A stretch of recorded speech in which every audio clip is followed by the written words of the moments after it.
Bismillahirrahmanirrahim. Alhamdulillahi rabbil alamin wa bihi nasta'in ala umuri dunya waddin. Allahumma shalli wa sallim wa barik ala sayyidina Muhammad wa ala alihi wa sahbihi ajma'in. Subhanaka la ilma lana illa ma 'allamtana innaka antal alimul hakim. Rabbi shrah li sadri wa yassir li amri wahlul 'uqdatam min lisani yafqahu qawli. Rabbi yassir wa la tu'assir wa tammim bil khair ya fatah ya alim wa bika nasta'in. Rabbi zidni 'ilma warzuqni fahma. Allahumma ij'alna minal ladzina yastami'una al-qawl fayattabi'una ahsanah. Ulaika alladzina hadahumullah wa ulaika hum ulul albab.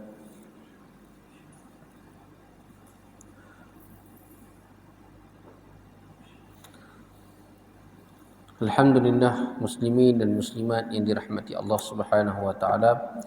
Marilah kita bersama-sama merafakkan syukur kepada Allah di atas segala nikmat-Nya, kerana Allah Subhanahu wa taala yang telah memberikan kepada kita kehidupan.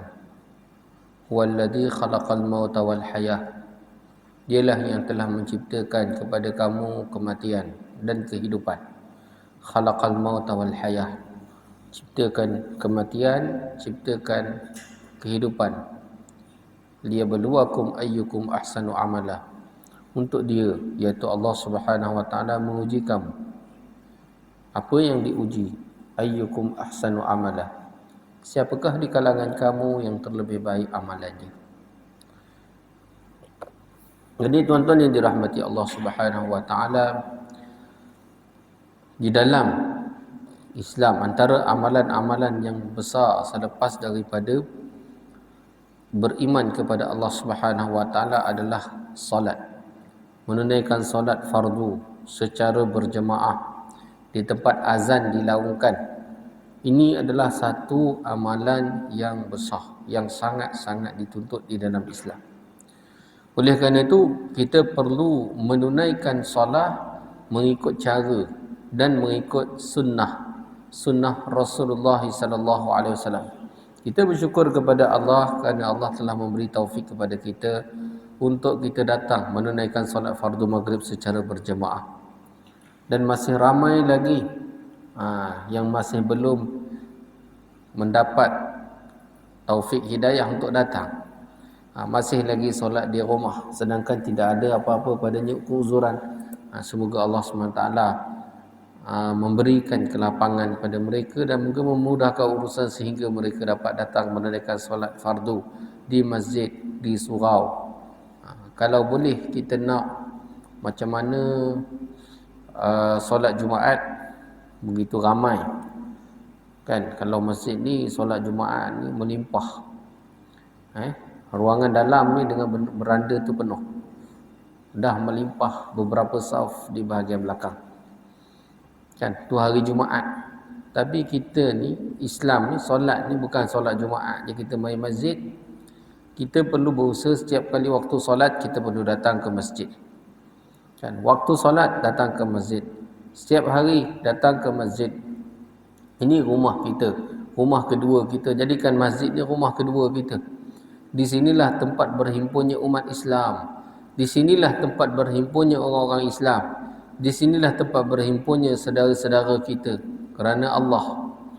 Oleh kerana itu di dalam masjid tidak ada apa-apa perbicaraan yang boleh menimbulkan tidak ada apa-apa perbicaraan yang boleh menimbulkan salah faham dan perpecahan di kalangan umat. Sebab itu dalam masjid ni tidak boleh kita nak berpolitik, menyokong pihak-pihak tertentu. Itu masing-masing, kan? Itu masing-masing. Tapi dalam masjid kita nak apa? Kita nak membawa manusia kepada Allah. Nak membawa kepada fikir risau bimbang terhadap kehidupan selepas mati. Kan? Nak membawa semua orang untuk mengingati mati dan membuat persiapan kehidupan akhirat. Daripada sinilah kita nak semua umat Islam pada hari ini dapat sama-sama datang ke masjid. Kan? Dan juga kita datang ke masjid, antara amalan yang besar ialah menunaikan solat. fardu secara berjemaah. Dan perlulah kita menunaikan solat dan mempelajari cara-cara menunaikan solat yang betul.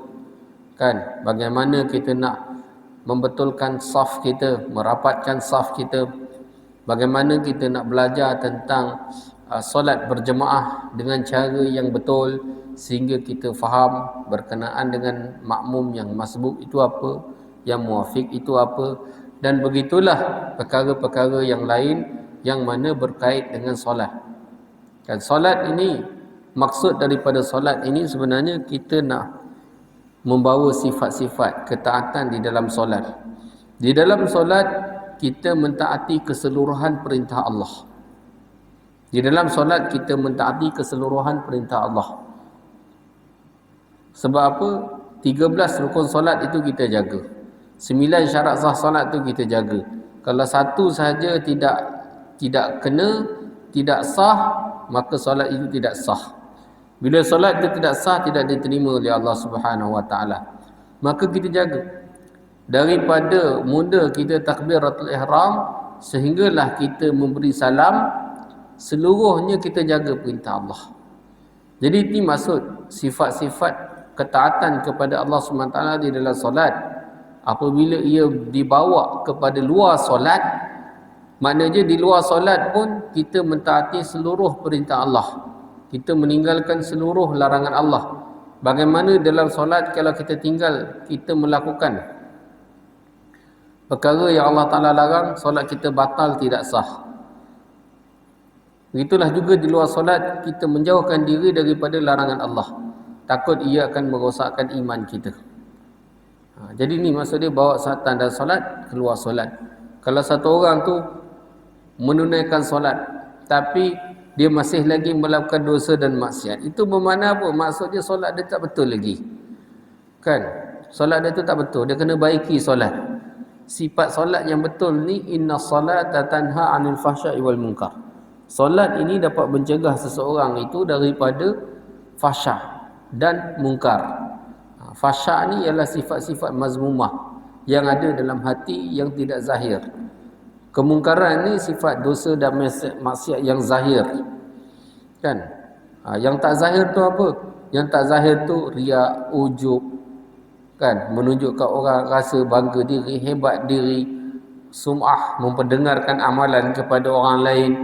Kan? Ini sifat-sifat dengki, iri hati, hasad. Ini semua sifat-sifat bersangka buruk dengan orang. Ini semua sifat-sifat yang mana dipanggil fahsya' dan kemungkaran ni perkara-perkara dosa yang zahir. Maka tuan-tuan yang dirahmati Allah, jika solat itu ditunaikan dengan cara yang betul, insya-Allah satu orang itu akan baik kehidupannya, akan elok kehidupannya. Sebab itulah hari ini kita perlu berusahakan atas umat Islam untuk memperbaiki solat mereka. Kan? Bagaimana nak memperbaiki solat? Sebab solat ini merupakan senjata umat Islam yang paling ampuh. Tidak ada senjata umat Islam lebih ampuh, lebih kuat daripada solat. Tak ada. Yang paling kuat senjata orang Islam ni solat. Sejak daripada zaman Nabi, zaman sahabat dulu. Kan? Apabila mereka nak berperang, kan, mereka terpaksa melawan dengan musuh-musuh mereka. Musuh-musuh yang mana bilangannya lebih ramai. Musuh-musuh yang mana senjata lebih banyak, lebih hebat. Bagaimana mereka mengalahkan musuh? Mereka mengalahkan musuh mereka dengan perantaraan solat. Wasta'inu bis sabri was salah. Mintalah bantuan, pertolongan daripada Allah Subhanahu wa taala dengan sabar. Dengan sabar. Dan mintalah bantuan, pertolongan daripada Allah dengan salat. Sabar dan salat. Sabar dan solat, maka bantuan Allah Subhanahu wa taala akan datang kepada umat Islam. Kalau kita lihat, baca kisah-kisah wali-wali Allah yang dulu, mereka ni tak ada apa-apa dari segi zahir, tak ada apa-apa. Tapi apabila mereka dizalimi, mereka akan minta pada anak murid dia, tolong ambil wuduk, ambil air wuduk. Buat apa? Nak ambil wuduk, nak solat 2 rakaat. Bila cakap dia nak solat 2 rakaat, nak ambil wuduk, musuh ni takut. Dia takut. Habislah aku. Dia minta bantuan daripada Tuhan dia, minta bantuan daripada Allah. Bila mereka angkat tangan berdoa saja, Allah akan bagi keyakinan mereka kepada solat, disebabkan solat yang betul. Jadi pada hari ini kita kena baiki solat kita, betulkan solat kita, fahamkan makna-makna di dalam solat. Dia solat ni, nak baiki solat ni dia ada 2. Satu, zahir solat. Zahir solat, yang kedua batin solat. Zahir solat ni makna dia solat zahir, kita menunaikan solat dengan betul. Itu zahir solat. Bacaan kita betul, tumakninahnya betul, taharahnya betul. Itu zahir solat. Kan? Rukun dan syaratnya sempurna semuanya. Syarat sah solat, rukun, semuanya sempurna. Itu zahir solat, zahiriyah solat. Kan? Kadang-kadang sebahagian daripada kita yang zahir ni pun masih ada lagi, kan, yang tak berapa betul, tumakninah dia tak sempurna lagi, kan. Sebagai contoh, kan, bila i'tidal tu, kan, sami Allahu liman hamidah, tangan dia macam buaya je. Jadi di mana tumakninah tu? Tangan tu pun kena tetap di tempatnya. Begitulah juga bila sujud, kakinya, sedangkan dia bukan sakit. Kalau sakit tak apa, kaki itu tidak dilipat. Begitulah juga solat, dengan menunaikan solat dengan laju, tidak ada padanya tumakninah, kan, bacaan yang tidak lagi dibaiki, kan. Ini semua perkara-perkara yang mana mencacatkan solat itu sendiri. Jadi kena baiki zahir solat ini. Maka tuan-tuan yang dirahmati Allah Subhanahu Wa Taala, dan juga masih ramai lagi yang menunaikan solat di rumah, kan. Sebab solat di rumah ni sekadar nak lepaskan kefarduan je, kan. Kalau kita nak tunaikan solat untuk dapat pahala, kena datang ke masjid, datang di rumah Allah Subhanahu Wa Taala. Jadi zahir solat perlu dibaiki, dan juga batin solat juga perlu dibaiki. Batin solat ni apa? Khusyuknya, khuduknya. Dia ada 2, satu khusyuk, satu khuduk. Nak dapat khusyuk kena khuduk. Khuduk ni apa? Khuduk ni adalah zahir solat. Bila kita menunaikan solat, kita menzahirkan solat kita itu khada'a, merendahkan diri kepada Allah. Maksud khada'a ni tumakninah, merendahkan diri, tidak bergerak-gerak, zahir solat tu nampak cantik. Itu dipanggil khuduk. Khusyuk itu dalamannya. Macam mana nak dapat khusyuk? Solat itu perlu ditunaikan dengan memahami dan juga memberi tumpuan kepada apa yang dimaksudkan dalam bacaan-bacaan solat. Sedangkan nak mempelajari makna-makna solat tu bukan susah, mudah. Belajarlah sikit bahasa Arab, boleh cari maksud-maksud dalam solat. Bila kita menunaikan solat, kita memberi tumpuan kepada apa yang kita baca. Apa yang kita baca, kita memberi tumpuan kepada apa yang kita baca. Itulah yang mana kita akan mendapatkan solat yang khusyuk dan solat yang khuduk. Jadi makna dia kita memperbaiki zahir solat dan juga batin solat.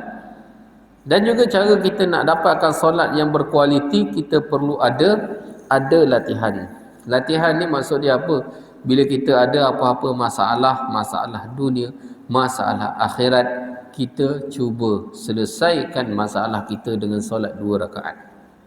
Kan? Jangan terus pergi kepada makhluk, tetapi kita selesaikan masalah kita dengan minta kepada Allah, minta kepada pencipta kita, minta kepada Dia yang memberikan masalah, mintakan kepada Dia pula untuk menyelesaikan masalah. Ini pokok, inilah asas, inilah perkara yang asas, yang mana telah dibuat dan diusahakan oleh Rasulullah dan para sahabat, sehingga kan Allah Subhanahu Wa Taala menyelesaikan semua masalah mereka, masalah dunia dan masalah akhirat, dan Allah Subhanahu Wa Taala telah memberikan dunia kepada mereka sebelum mereka meninggalkan dunia.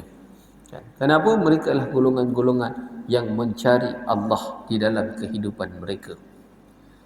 Jadi latihan perlu dibuat, baiki batin solat, baiki zahir solat, baiki batin solat.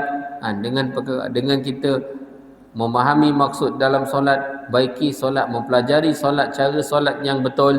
Begitulah juga kita cuba menyelesaikan apa sahaja masalah kita dengan meminta kepada Allah Subhanahu Wa Taala. Allah Maha mengetahui, Allah Maha mendengar, Allah Maha melakukan segala-galanya. Dan kita perlu sentiasa ada merasa takut kepada Allah, merasa risau dengan Allah. Kenapa? Untuk selamat daripada azab Allah ni tidak ada jaminan kepada siapa-siapa pun. Tak ada jaminan. Siapa sahaja. Ustaz ke, tak ustaz ke, orang biasa ke, orang tak biasa ke, tak kira. Tidak ada jaminan. Siapa-siapa pun tak ada jaminan. Sebab tu kena sentiasa merasa risau, merasa takut dengan iman kita. Bagaimanakah keadaan kita selepas kita meninggalkan dunia ini? Selepas kita masuk ke dalam kubur, bagaimanakah nasib kita? Tidak ada jaminan. Kerana tak ada jaminan tu yang kena takut, kena risau. Dalam Quran dah berjelaskan, fariqum fil jannati wa fariqum fin nar. Sebahagian manusia ni satu golongan dia akan masuk syurga dan ada juga satu golongan lagi akan masuk dalam neraka. Disebabkan adanya fariqum bin nar ni kena ada risau juga. Bila risau, maka disitulah kita akan memperbaiki iman kita dan amalan kita supaya kita lebih dekatkan diri kita kepada Allah Subhanahu wa Ta'ala. Jadi tuan-tuan yang dirahmati Allah, kita sambungkan kuliah kita pada hari ini. Kita baca satu hadis, dua hadis. An Abi Hurairah radhiyallahu anhu qala Rasulullah sallallahu alaihi wasallam khaslatan la tajtami'ani fil munafiq husnus samti wala fiqhun fid din. Sayyidina Abu Hurairah radhiyallahu anhu meriwayatkan bahawa Rasulullah sallallahu alaihi wasallam bersabda, dua sifat yang tidak akan terhimpun kepada orang munafik. Dua sifat yang tidak akan terhimpun kepada orang munafik. Munafik ni apa dia? Benar kena faham. Munafik ni apa dia? Munafik ni adalah orang kafir yang menyamar berlakon menjadi orang Islam. Ini munafik di zaman Nabi. Dipanggil munafik i'tiqadi. Sebenarnya dia kafir, dia bukan Islam pun. Tetapi disebabkan zaman Nabi, Islam ini begitu zahir. Islam ni begitu kuat. Orang kata apa? Suasana bi'ah. Suasana masjid hidup. Masjid ramai orang. Hari-hari orang ramai. Suasana masjid ni Masya Allah. Jadi Islam tu kuat, tuan-tuan. Islam tu kuat. Masya Allah. Dan ada golongan-golongan yang menjadi duri darah dalam daging. Mereka ni digelar orang munafik.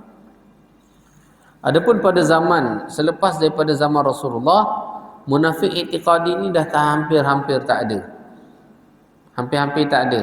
Kerana mereka ni bila Rasulullah wafat, mereka menzahirkan apa yang di dalam hati mereka, iaitu mereka murtad keluar daripada Islam. Sebenarnya mereka memang dah munafik asal-asalnya pun. Yang ada hanya tinggal munafik amali.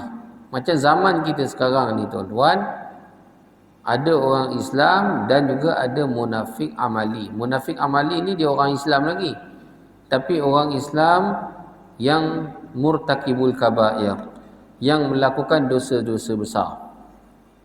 Orang Islam yang melakukan dosa besar.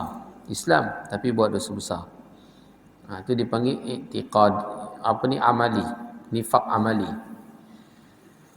Jadi Rasulullah menjelaskan dua sifat yang tidak akan terhimpun kepada orang munafik. Yang pertama, akhlak yang mulia. Orang munafik ini dia tidak ada akhlak yang baik. Yang kedua, kefahaman agama. Kefahaman agama. Akhlak yang baik ni iaitu orang yang mana suka ikram orang, mudah untuk dibuat urusan. Orang kata mudah nak cara, apa-apa urusan dia memudahkan urusan orang. Akhlak yang mulia, akhlak yang baik. Yang kedua, kefahaman agama. Dia faham apa yang dituntut di dalam Islam, apa yang dituntut dalam agama, dia faham. Munafik ni tak ada dua perkara ni. Akhlak dia tak elok. Yang kedua, dia tak faham agama. Kan? Apa yang dia buat tu bukan ikut kehendak agama, tapi ikut suka hati, ikut kepala otak dia, ikut nafsu dia. Jadi akhlak yang mulia, sirah yang baik dari segi muamalatnya. Sirah mana perjalanan hidup yang baik. Dan juga daripada sudut muamalatnya, hutang piutang. Bila ada hutang dia bayar, diselesaikan. Muasyarat ni. Muasyarat ni maksud dia punya pergaulan dia. Kan? Dengan kaum kerabat, dengan ahli keluarga, masyarakat dan juga kehidupannya. Untuk mengetahui baik atau buruk seseorang itu, maka boleh tanya kepada jiran dia. Biasa jiran tahu ni akhlak dia ni macam mana. Masya Allah. Kefahaman agama. Kemungkinan wujud salah satu daripada kedua-duanya. Tetapi terhimpun kedua-duanya kepada orang munafik itu tidak mungkin. Tidak mungkin. Iaitu mani'atul jam'i.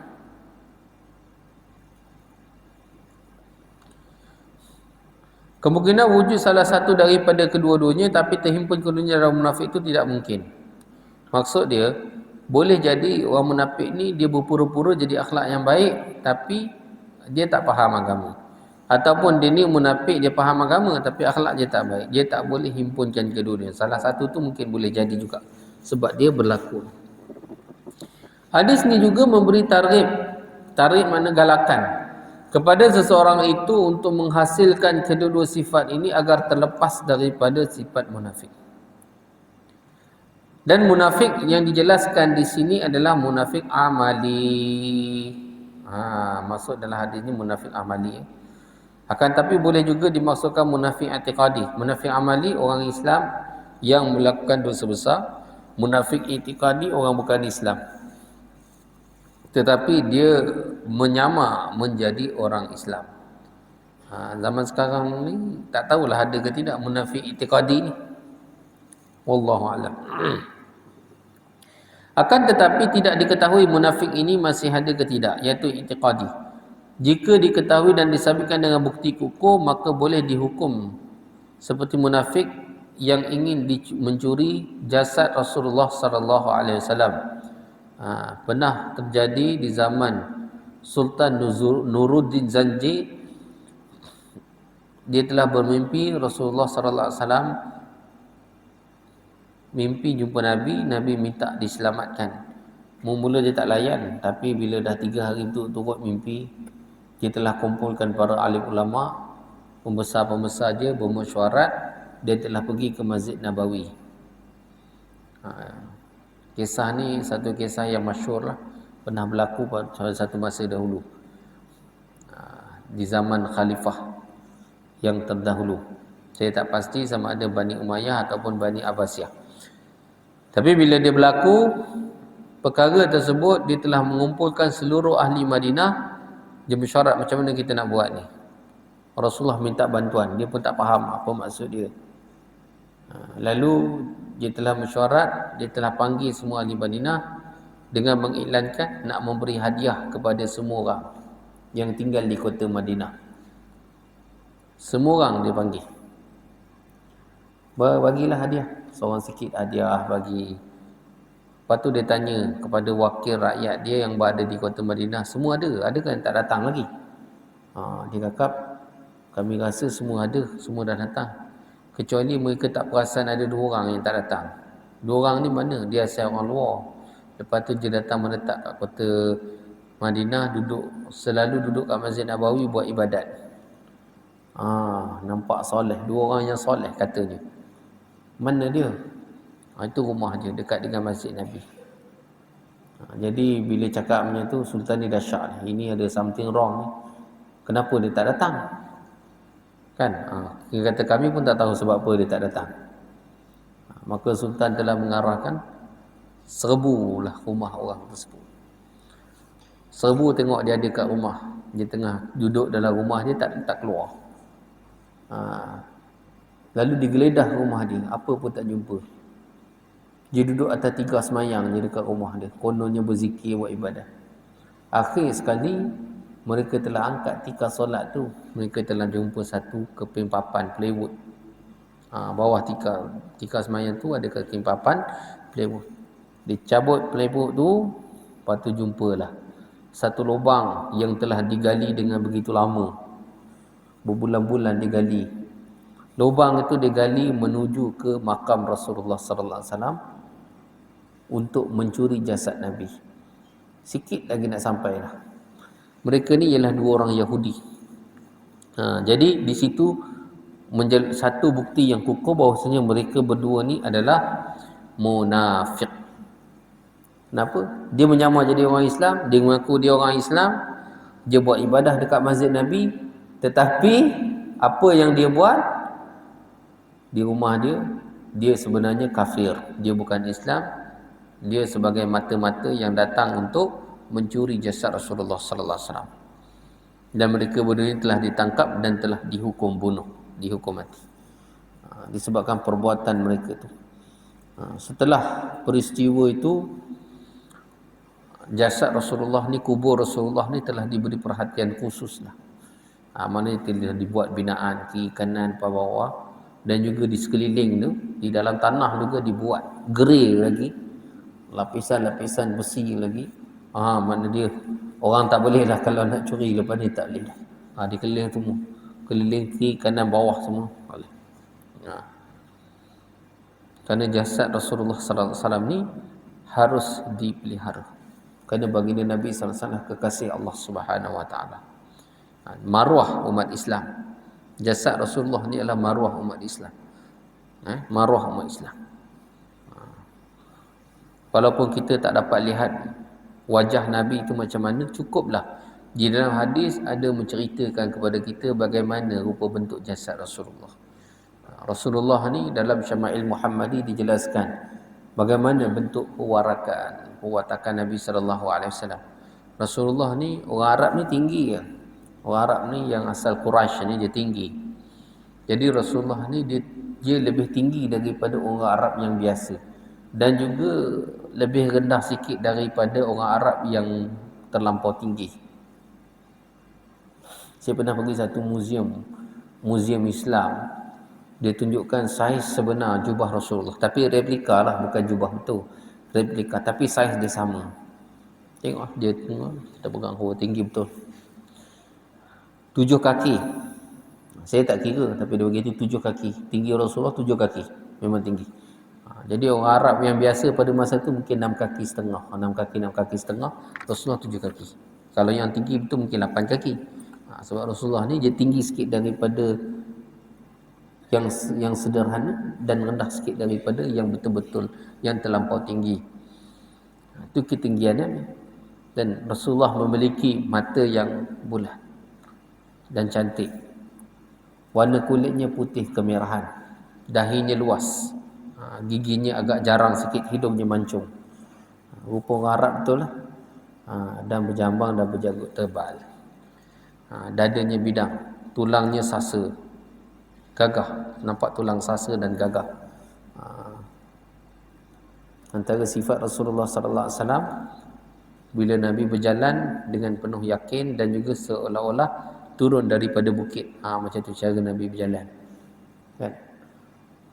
Bila Rasulullah bercakap dengan orang, Rasulullah ni jenis orang yang memberi tumpuan pada orang lah, jenis macam tu. Bila Rasulullah cakap, Nabi akan paling seluruh tubuhnya pada orang tu, sehingga orang yang berjumpa dengan Rasulullah dirasakan dia ni dimuliakan oleh Nabi dan diberi perhatian oleh Rasulullah. Macam tu keadaan Nabi. Walaupun Rasulullah bermuamalah dengan ramai orang, beratus-ratus orang, siapa saja jumpa Nabi, dia akan tertarik dengan Nabi. Tarik dia rasa seolah Rasulullah beri perhatian pada aku. Macam tu. Itulah dia. Cukuplah itu. Selebihnya jumpa dekat akhirat. Nak jumpa Rasulullah dekat akhirat, kena amalkan Islam, amalkan agama yang dibawa oleh Rasulullah sallallahu alaihi wasallam. Jadi bukti yang kukuh telah dijelaskan, makna dia ada juga munafik selepas daripada zaman Rasulullah.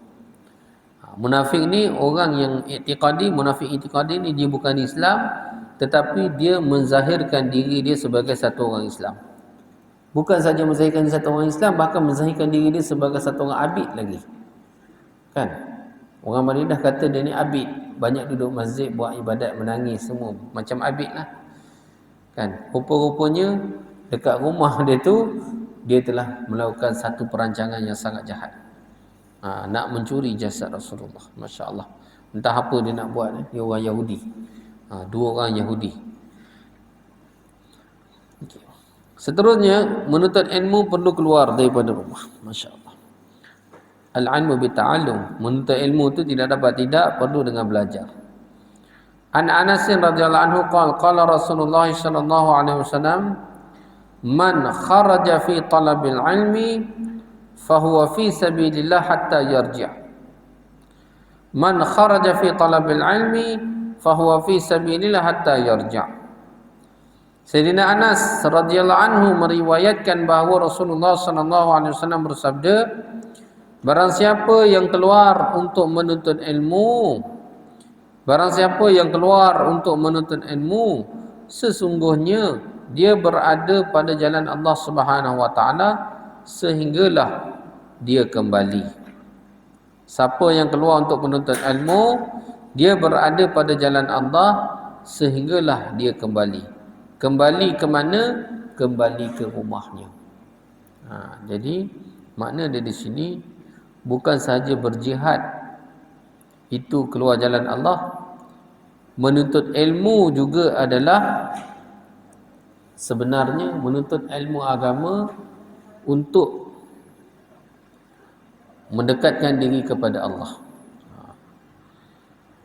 Ilmu ni sebenarnya apa maksud menuntut ilmu sebenarnya? Menuntut ilmu ni, ilmu yang sebenarnya adalah ilmu yang membantu kita untuk menjawab soalan-soalan dalam kubur.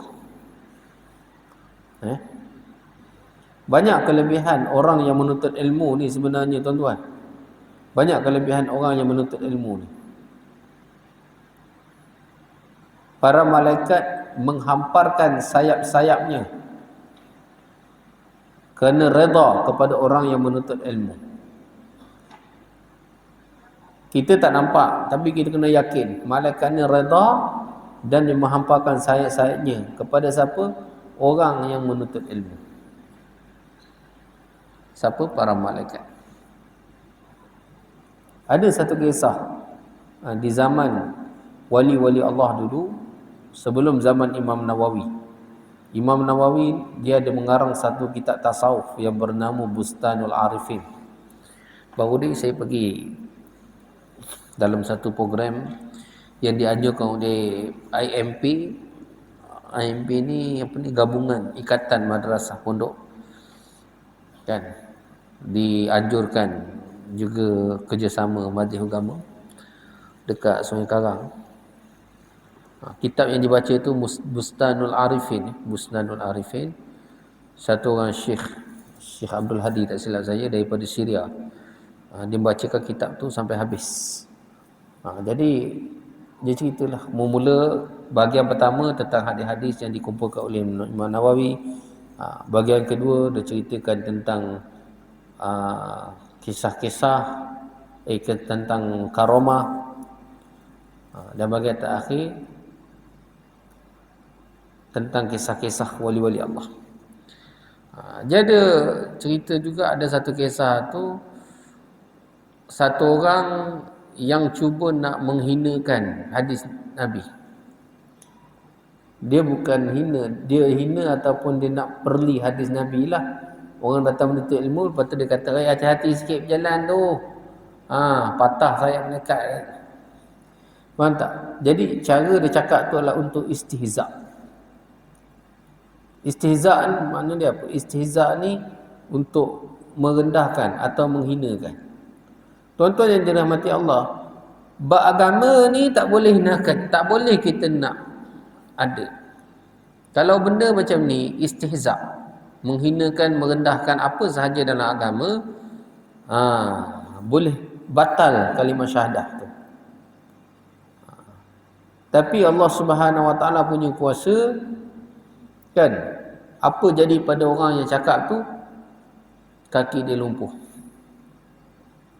Main-main cakap menghinakan, Allah bagi cash tunai. Masa tu juga kena. Dia cakap dekat satu orang wali Allah, Allah bagi cash tunai. Kan? Kitab Busnanul Arif ini karangan Imam An-Nawawi, tapi beliau tidak sempat menghabiskan kitab tersebut. Masya-Allah. Banyaklah mutiara-mutiara tasawuf, mutiara-mutiara ilmu, kan, di dalam kitab tu. Ilmu tasawuf ni adalah satu cabang ilmu yang mana semua orang Islam pun perlu menuntut ilmu, perlu belajar juga.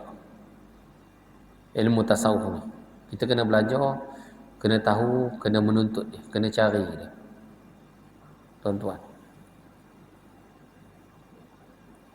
Ilmu apa? Ilmu tasawuf. Sebab dia merupakan samarah. Samarah, apa maksud samarah?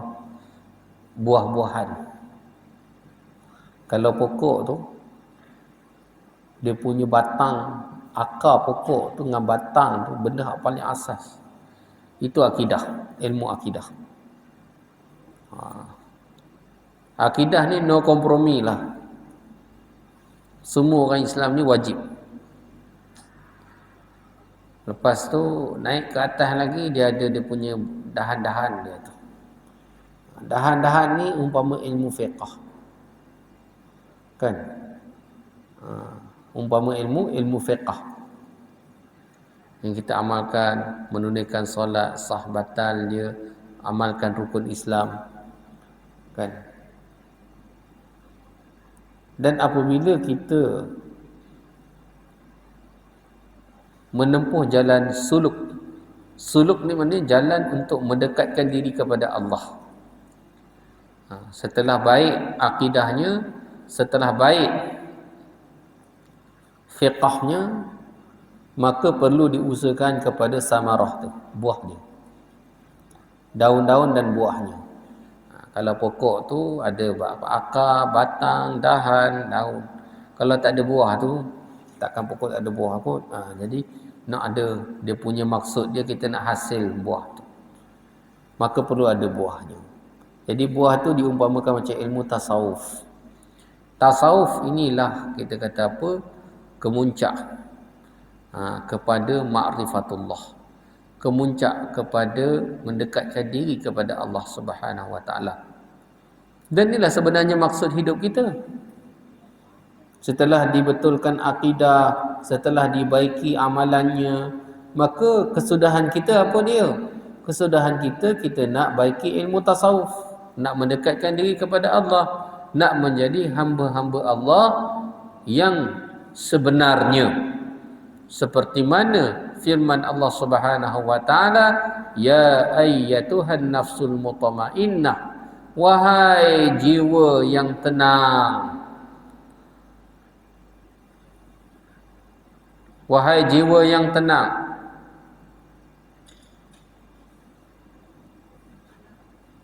Ya ayyatuhan nafsul mutmainnah, irji'i ila rabbik radiyatan mardiyah. Kembalilah kepada pencipta kamu. Jiwa yang tenang, kamu kembali kepada siapa? Kepada dialah zat yang menciptakan roh dan jasad kamu. Kamu kembalilah kepadanya.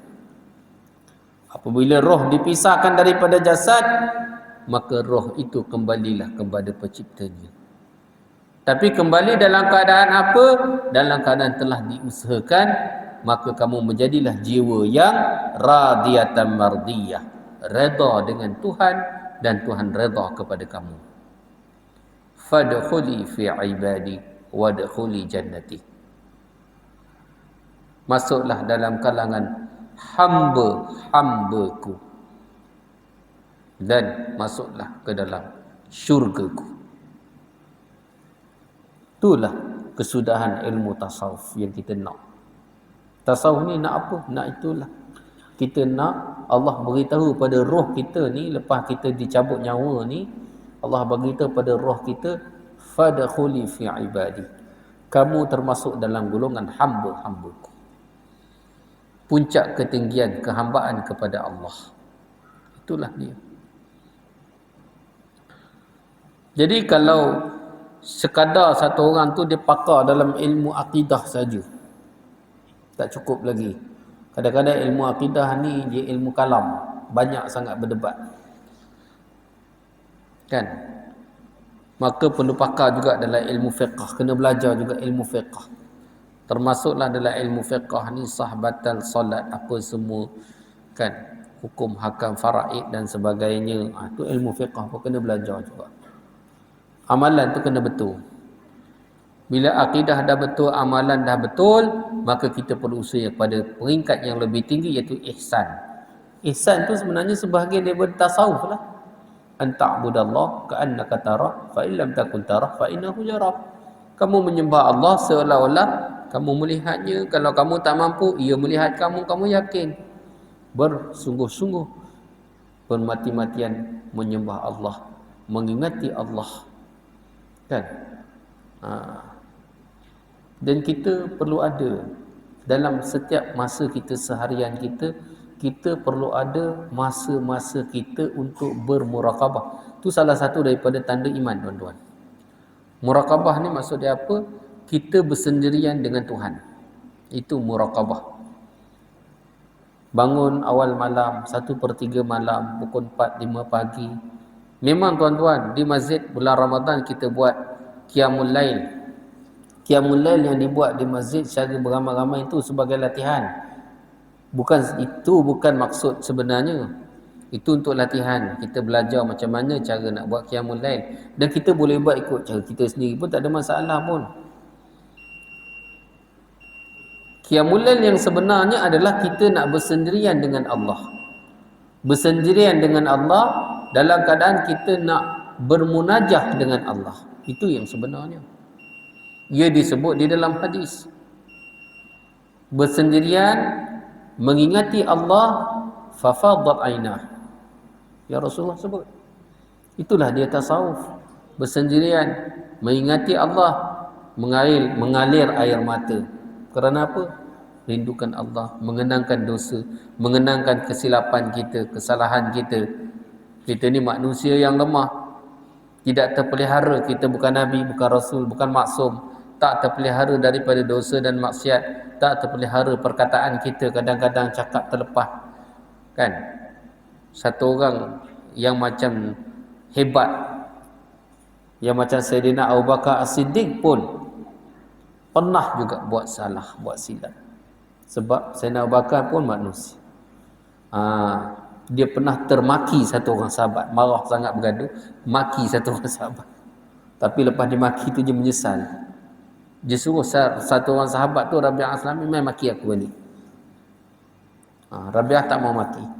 Dia mengadu pada Nabi. Kita hari ni kalau mengadu salah orang. Salah kita lupa. Tapi Sayyidina Abu Bakar ni dia mengadu dekat Nabi, dia punya salah. Kenapa dia mengadu dia punya salah? Tu dia takut dekat akhirat nanti aku tak selamat tu. Tu dia takut ke akhirat nanti tak selamat. Kan? Ini dia tasawuf. Belajar mendekatkan diri kepada Allah. Apa sahaja masalah kita, kita merayu dengan Allah supaya Allah Subhanahu Wa Taala memberi keselamatan kepada kita. Masya-Allah. Jadi tuan-tuan yang dirahmati Allah Subhanahu Wa Taala, jam pun dah bunyi menandakan masuk waktu Isyak. Jadi barang siapa yang keluar menuntut ilmu, sesungguhnya dia berada di jalan Allah sehinggalah dia kembali. Syarah ni tak habis lagi, ni kita akan sambung lagi pada minggu hadapan insya-Allah.